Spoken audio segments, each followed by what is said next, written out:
A major investigation's been launched into a public hospital bungle that will cost a northern suburbs father his life. 7 News can reveal staff at the Queen Elizabeth failed to detect his stomach cancer, prompting a stunning admission and apology.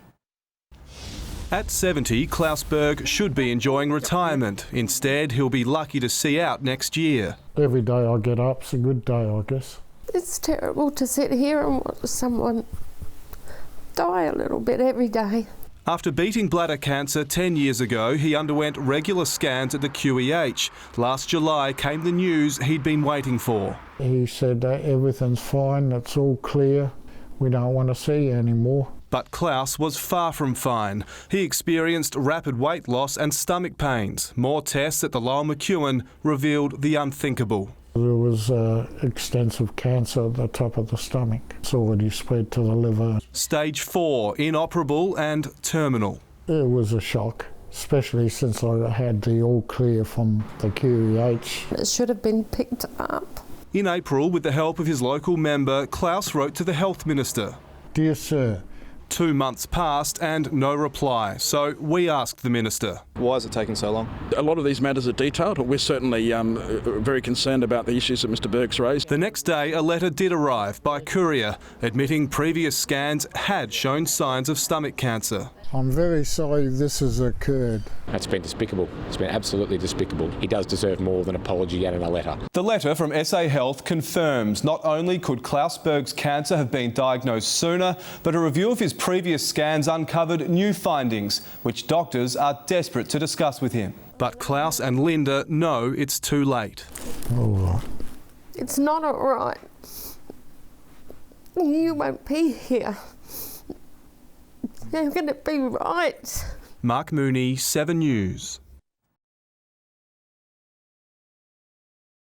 Good evening. Harrogate grandmother's told how she cheated death during the Adelaide Hills inferno after flipping her car while trying to escape the flames.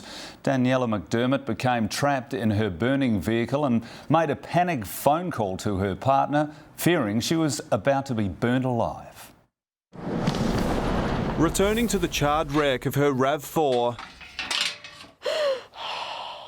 this is where Daniela McDermott thought her life was over. But coming back, you don't realise how bad it was.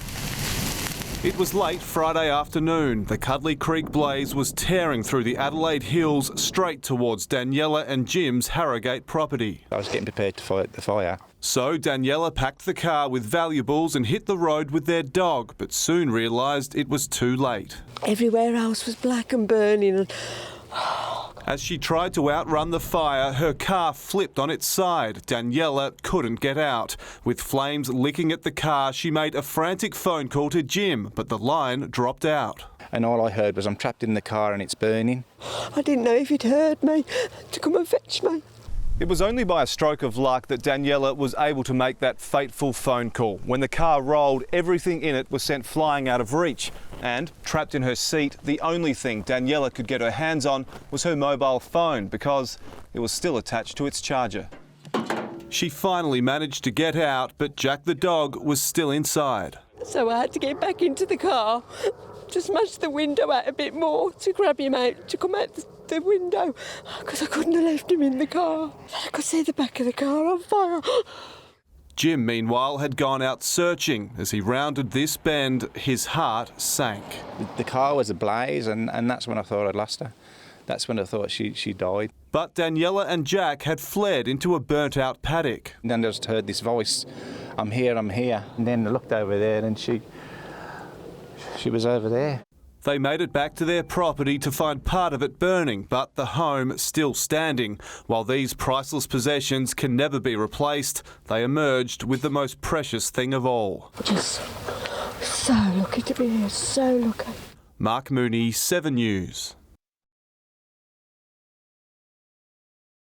And in breaking news, we cross to Mark Mooney at Woodside, and Mark, the fire is causing havoc there.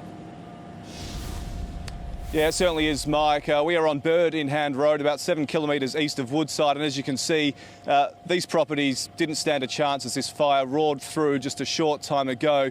Sadly, within the last 45 minutes or so, we've come across a very distressing scene. A local man, a very brave local man who stayed to defend properties along this area, was overcome by smoke and possibly seriously burnt as well. He was lying by the side of Donahue Road, about 300 metres from here.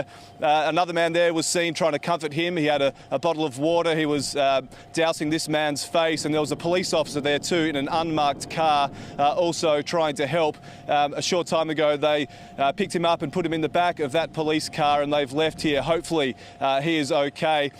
It's just some of the frantic scenes we've seen along here just east of Woodside, as I said before. Not far from here, an SA water pumping station came under threat about 4 o'clock this afternoon. Several locals raced to the area and they tried to get in to protect this shed. It's obviously very important for the Hills area.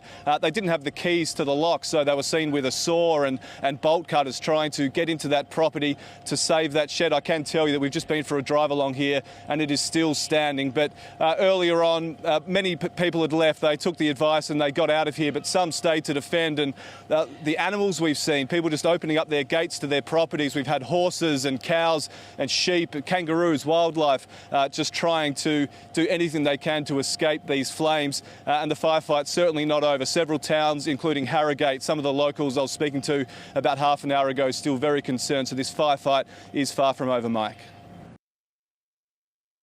Good evening. As we go to air tonight, fire crews are battling a major flare-up in the Adelaide Hills bushfire emergency. Live now to Mark Mooney at Gummaraka. And Mark, a property's gone up in flames. Yeah, that's right, Mike. 4 days after this blaze broke out, the firefight that late this afternoon has moved here to Gummaraka. There's a property just in these trees behind me that came under threat this afternoon when a flare-up broke out just on the outskirts of Gummaraka. As you can see overhead, plenty of activity, 2 choppers controlling things from the air. We've had water bomber after water bomber dropping here, and these incredible pictures into the newsroom just a short time ago show a large home, a luxury home going up in flames. Just heartbreaking pictures for the owners of that property. They threw everything at it. We had the sky crane here above making drops. As I said, a number of drops from the water bombers in the last few minutes. Plenty of retardant being dropped onto that property trying to stop this fire in its tracks. Unfortunately, this is what we've seen all day. The main street of Lobethal, just fire trucks roaring out of the fire station throughout the day as another plume of smoke billows above the Adelaide Hills. It's no wonder with all of these flare-ups that authorities and locals remain on edge. Just after midday, a familiar sound and a familiar sight. A thick plume of smoke rises over the Adelaide Hills. Another flare-up, this time at Mount Torrens, with homes under threat, and the race is on. Within minutes, the cavalry arrives on the ground and in the air. Flared up and then it died down, and we thought it was okay, but then there's hot spots again, and suddenly it all flares up and away it goes again. Yet another reminder for these locals, the danger is far from over. It happens so quickly, you think you're safe and next minute you're not. The losses keep piling up. Rapid damage assessment teams are gradually working their way across this blackened region. It's a painstaking process. The devastation is far worse than authorities had hoped. 86 homes and counting. It is an absolute miracle that there haven't been more lives lost with this tragedy. 4 days on, locals are exhausted and emotions are escalating. This is an issue for later, mate. Tensions flared at a community meeting when one resident accused police of failing to turn away unwanted sightseers. Right now, this is exactly what I'm talking about. People are tired, their adrenaline's worn off. A lot of them have depleted their personal resources and are now getting very emotional. They're getting frustrated and they're dealing with the shock and grief of what they've lost. But the public support is coming thick and fast, almost too fast. Relief agencies are urging people to hold off on donating goods for now. We're actually asking for financial donations. They have the greatest impact. From the man charged with leading the enormous recovery operation. Incredibly daunting, but there are so many people who are absolutely committed to helping. Police officer Alex Zimmerman took on the same role after Pinery. For here, we're actually confronted with a significant amount of loss in a far smaller area. He has one almighty job ahead of him. Mark Mooney, 7 News.